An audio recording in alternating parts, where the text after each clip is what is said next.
इस व्लॉग को मैंने स्टार्ट किया था शनिवार की सुबह से। तो किसी कारणवश मैं कल वीडियो अपलोड नहीं कर पाई थी और मन मिजाज बड़ा ही ख़राब है 2 दिन से। और बस किचन में काम ही कर रही थी कि कॉल आया, और वो एक कॉल ऐसा आया जिससे ऐसा लगा कि मतलब मैं क्या करूं, अब मैं क्या ही करूं। तो इतनी ज़्यादा मैं उस टाइम पे पज़ल्ड हो गई थी एकदम, और ऐसे लग रहा था जैसे मेरे शरीर में बिल्कुल जान नहीं है। स्वागत करती हूँ आप सभी का आपके अपने चैनल द लाइफस्टाइल टेल्स में। आप अपना इतना कीमती वक्त निकाल कर मुझसे मिलने आते हैं, व्लॉग देखने आते हैं, उसके लिए आप सभी का दिल से आभार प्रकट करती हूँ। और बस यहाँ थोड़ा मैं साफ़ सफाई का काम ही कर रही थी, बेडशीट वगैरह मुझे चेंज नहीं करना था। तो बस यहाँ मैंने थोड़ा झाड़ा झूड़ी का काम किया है कि हाउस हेल्पर आके सिर्फ झाड़ू पोंछा कर देगी और ये सब मैं थोड़ा क्लीन कर देती हूँ। और बस अभी बैठ के मैं आपके कुछ कमेंट्स ही पढ़ रही थी। तो आप में से कितने मेरे सब्सक्राइबर हैं जिन्होंने ये लिखा है कि आप कल क्यों नहीं आई, व्लॉग कल क्यों नहीं डाला आपने, आपका व्लॉग देखे बिना अच्छा नहीं लगता, मन नहीं लगता, वेट करते हैं आपके व्लॉग का। तो आप सबका प्यार है और वाकई में मैं खुद भी रोज़ आपसे मिलना चाहती हूँ, बट ज़िंदगी में कुछ स्थिति ऐसी आ जाती है कि हमारे हाथ में कुछ रहता ही नहीं है। सो व्लॉग में आगे बनी रहिए, आपको पता चलेगा। बस यहाँ मैंने साफ़ सफाई की है और गई हूँ उसके बाद किचन में, और खिचड़ी की रेसिपी दोबारा से शेयर की है। आप में से बहुत से मेरे सब्सक्राइबर हैं जिनके बार बार कमेंट्स आते हैं कि खिचड़ी की रेसिपी और चटनी की रेसिपी आप डिटेल में दोबारा से शेयर कीजिए। तो यही खिचड़ी बच्चे पसंद करते हैं, तो बस वही मैंने बनाई है। यहाँ एक बड़ी प्याज ले ली है और अदरक लहसुन का थोड़ा सा पेस्ट ले लिया है। पेस्ट नहीं है तो आप काट के भी ले लीजिए। हल्दी धनिया मिर्ची पाउडर डाल के उसको मैंने मसाले को पीस लिया था। और यहाँ जो दाल है, जितना आप चावल लेंगे उसका 1/4 हिस्सा आप ये धुली हुई मूंग की दाल, इसको पहले ड्राई रोस्ट कर लीजिए आप कढ़ाई में, और उसके बाद चावल में इसको मिक्स करके और फिर धोइए। तो ये जो ड्राई रोस्ट करते हैं ना, इसकी एक अच्छी खुशबू आती है और इससे खिचड़ी जो है वो बहुत ही ज़्यादा टेस्टी बनती है। बिल्कुल एकदम नेक्स्ट लेवल वाला जो टेस्ट आता है वो आएगा आपकी खिचड़ी में। तो यहाँ मैंने डाला है सरसों का तेल और जीरा डाला है। जीरा गोल्डन ब्राउन हो गया है तो जो मसाला मैंने पीसा था बस वो डाल दिया है। अब मैं ज़्यादातर सिर्फ मटर डाल के बनाती हूँ क्योंकि मैंने बच्चों को शुरू से ऐसे ही खिलाया है, तो वो ऐसे ही पसंद करते हैं। अब जैसे कि ठंड आ रही है तो गोभी है, ये सब सब्जियां आती हैं, तो आप फूल गोभी भी डाल सकते हैं, वो भी बहुत अच्छी लगती है खिचड़ी में। तो यहाँ मटर डाल के मैंने अच्छी तरीके से मसाले के साथ में भून लिया है और ऑयल जो है वो मसाले में रिलीज़ हो गया है। तो बस जो दाल चावल मैंने भिगो के रखा था उसको मैंने डाला और इसको भी थोड़ी देर भुनना है, जब तक कि आपने देखा कि मैंने जो उसको धो के आपको शो किया तो उसमें हल्का सा पानी रहता है। ये पानी जब तक ना सूख जाए तब तक इस चावल को मसाले के साथ में दाल चावल को भुनना है।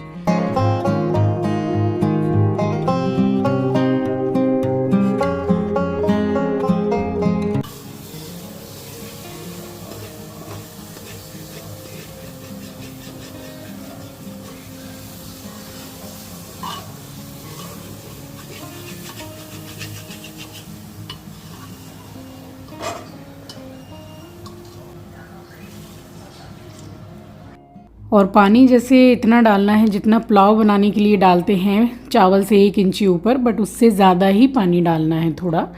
और इसमें लगाऊंगी मैं मीडियम गैस पर 4 सीटियाँ।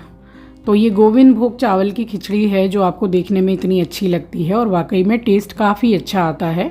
तो हिसाब से पानी डालने के बाद मैंने नमक डाला है और इसमें लगाई है मीडियम गैस पर मैंने 4 सीटियाँ। उसके बाद में यहाँ मैंने तैयारी की है चटनी की। तो इस चटनी को आप 10 दिन तक आराम से 10 से 12 दिन फ्रिज में स्टोर कर सकते हैं। धनिया लिया है और हिसाब से हरी मिर्ची ली है, बिल्कुल छोटी छोटी सी थी तो 4 से 5 ली है। 1 टमाटर के करीब मैंने टमाटर लिया है और 5 से 6 कली यहाँ पे मैंने लहसुन का लिया है। आप लहसुन को थोड़ा सा कम या ज़्यादा भी कर सकते हैं, नहीं खाते हैं तो स्किप भी कर सकते हैं। हिसाब से डाला है मैंने नमक, और बस इसको मैं थोड़ा सा पीस लूँगी, उसके बाद डालूँगी इसका मेन इंग्रेडिएंट, जिससे ये चटनी बहुत अच्छी लगती है।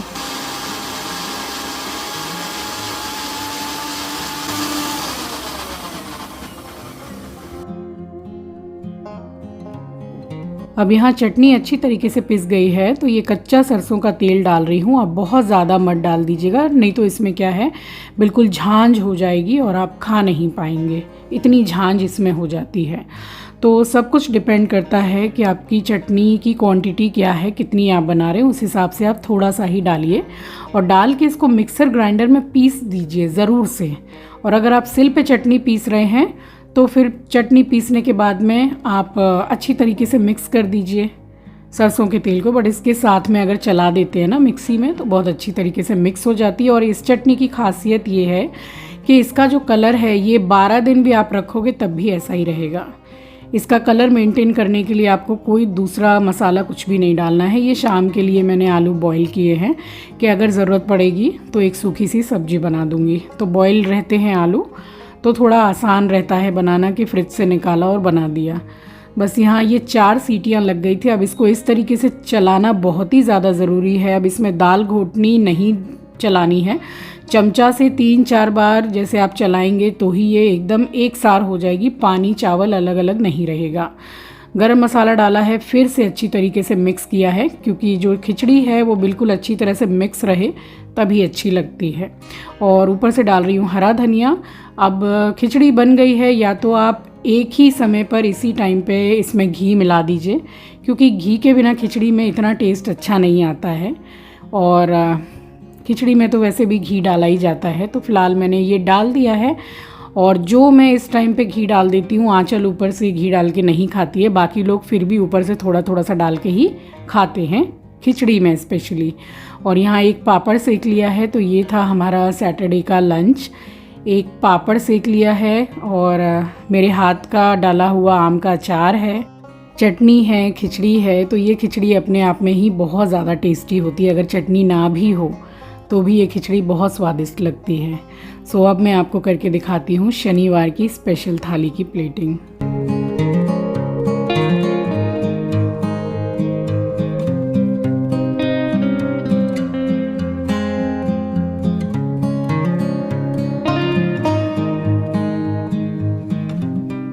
तो आई होप कि आज की वीडियो आपके लिए हेल्पफुल रही होगी, क्योंकि जिनकी भी क्वेरीज थी इस चीज़ के लिए कि मैं दोबारा से रेसिपी को शेयर करूं, सो आज मैंने फिर से डिटेल में शेयर किया है। बस उसके बाद में दोपहर में थोड़ा सा मैंने रेस्ट किया है और अब मैं आपसे मिल रही हूं डायरेक्ट शाम को। सो आप सभी को राम राम जी। शाम के 6:35 हो रहे हैं, अच्छा खासा अंधेरा हो गया है। चाय पीने का आज मन नहीं है, कल थोड़ी सी ठंडी ठंडी फील हो रही थी इसलिए चाय बना ली थी। और अच्छा कुछ डिफरेंस नज़र आ रहा है फेस पे, चलिए मैं दिखा देती हूँ। मैंने लॉन्ग चेंज किया है बहुत सालों के बाद में। ये देखिए, मैं एक रिंग जैसा पहनती थी ना, ये देखिए इसकी डिज़ाइन।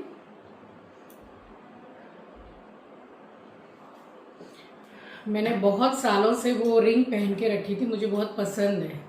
तो कल मैं थोड़ा सा अपना लॉन्ग का कलेक्शन देख रही थी, तो उसमें से ये वाली मैंने निकाल के पहनी है बहुत सालों के बाद में। एस्टो बाबू हमारा सो रहा है, आंचल गई है जिम, और बस किचन में जा रही हूँ, थोड़ा बहुत काम रहेगा वो करूँगी।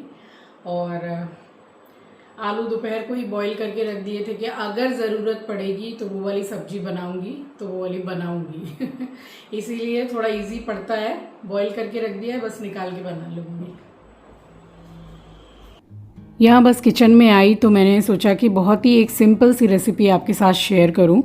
तो गुड़ और आटे के बिस्किट की रेसिपी शेयर कर रही हूँ। तो इसमें मैंने हाफ कप के करीब देसी घी डाला है। रूम टेम्परेचर पर सारी चीज़ों को आप रखिएगा, कुछ भी फ्रिज का ठंडा या वैसा मत रखिएगा। और 1 कप मैंने यहाँ पे लिया है गुड़।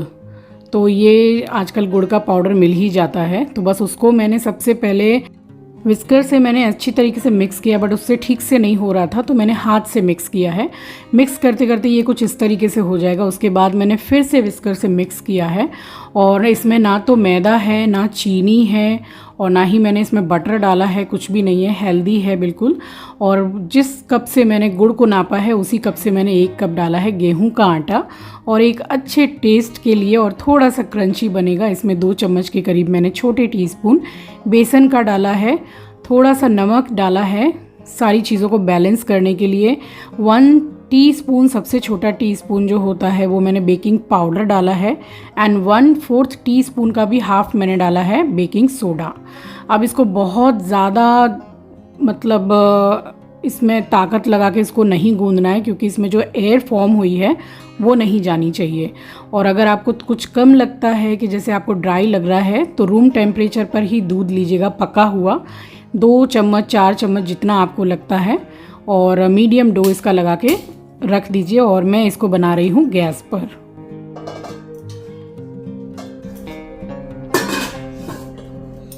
मैं इसको कढ़ाई में बना रही हूँ, इसलिए मैंने कढ़ाई चढ़ाई है और मीडियम गैस पर चढ़ाई है, फ्लेम मीडियम है, और 10 मिनट के लिए इसको मैं प्री हीट कर रही हूँ। इसी तरह से आप अगर ओवन में बनाना चाहते हैं तो 180 डिग्री सेल्सियस पर प्री हीट कर लीजिए, एंड देन 180 डिग्री सेल्सियस पर ही उसको 10 से 12 मिनट के लिए आप बेक कर लीजिए, तो उसमें जल्दी बनेगी, और इसमें 20 से 25 मिनट लगेगा बनने में। तो मैं आज इसमें बना के दिखा रही हूँ। तो इसको मैंने चढ़ा दिया है प्री हीट होने के लिए। और ये वाला जो आटा रेडी किया है बिस्किट के लिए, तो इसको बिल्कुल भी रेस्ट पे रखने की ज़रूरत नहीं है, बस मैं इसको चढ़ा रही थी इसलिए मैंने ढक दिया था। तो तब तक ये गर्म हो रही है, प्री हीट हो रही है, तो तब तक इसको बिस्किट का शेप दे देते हैं। और ये वाला जो बिस्किट है, तो इसके लिए किसी केक टीन या फिर बेकिंग ट्रे इसकी कोई भी ज़रूरत नहीं है। अगर है तो इट्स ओके, उसको आप ग्रीस करके उसमें आप बेक कर लीजिए। अगर नहीं है तो फिर घर में जो नॉर्मल स्टील की प्लेट होती है उसको आप ऑयल से ग्रीस कर लीजिए, एंड देन उस पर रख के आप बेक कर सकते हैं। तो बहुत ही ईजी कुकिंग है इसकी, और ईजी वे में बन जाती है ये 2 से 3 चीज़ों से। और बस यहाँ अपनी पसंद का कोई भी शेप आप बिस्किट को दे सकते हैं। अब अगर आप ज़्यादा भी थोड़ा मोटा बनाएंगे तो वो बेक होने में समय ज़्यादा लेगा, और थोड़ा पतला बनाएंगे तो फिर 10 या 15 मिनट में आप एक बार चेक कर लीजिए, उतने में हो जाते हैं ये बिस्किट। और एक ही जैसा बने तो एक स्पून को आप ले लीजिए, तो बराबर तरीके से आटा निकल के आएगा। अब इसमें आप फोक से या कोई भी आप डिज़ाइन बना सकते हैं, मैंने नहीं बनाई है, एकदम ही प्लेन बिस्किट जैसे पैकेट में रहते हैं बस वैसा ही मैंने बनाया है। और बस यहाँ सारे ही बिस्किट्स मैंने बनाए हैं, और जो इडली वाली जो प्लेट्स है मेरे पास, मैंने उन्हीं को ऑयल से ग्रीस कर ली थी। आप नॉर्मल वाली भी जो प्लेट होती है स्टील की, उसको ग्रीस करके इजीली बना सकते हैं, किसी भी बटर पेपर की आपको ज़रूरत नहीं पड़ेगी। तो यहाँ मैंने कर लिया था ग्रीस, और उसके बाद रख के मैंने रखा है बेक करने के लिए।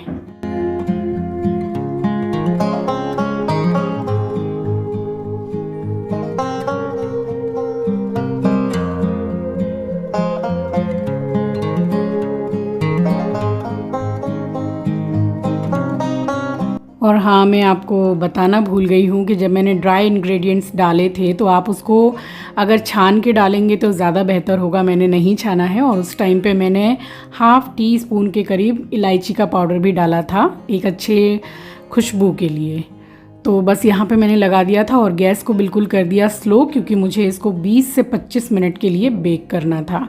बस इसके बाद और कुछ भी मैं शूट नहीं कर पाई हूँ। मुझे ऐसा कॉल आया है कि चिंकी का एक्सीडेंट हो गया था, और स्कूटी से वो गिर गया, उसको काफ़ी चोट आई थी, और हम सब भागे भागे गए हैं। और जब हम वहाँ पहुँचे तो उसको बहुत ज़्यादा चोट आई थी। मन मिजाज मेरा बड़ा ख़राब था, एकदम शरीर मेरा ऐसा, मतलब कॉल आया तो मुझे ऐसा लगा जैसे मैं चल ही नहीं पा रही हूँ, मेरे अंदर जान ही नहीं है। इस तरीके से बच्चे के बारे में मैंने सुना, तो इसलिए मैं वीडियो अपलोड नहीं कर पाई थी। और ये माता रानी की कृपा से अभी ठीक है। वो चोट उसको काफ़ी आई थी, तो बस उसको सुलाने से पहले यहाँ मैंने हल्दी का दूध दिया है उसको, और फिर उसके साथ ही मैं जाके सोई हूँ। चलिए अब मैं नेक्स्ट व्लॉग में आपसे मिलूँगी। अपना ख्याल रखिए, अपनों का ख्याल रखिए।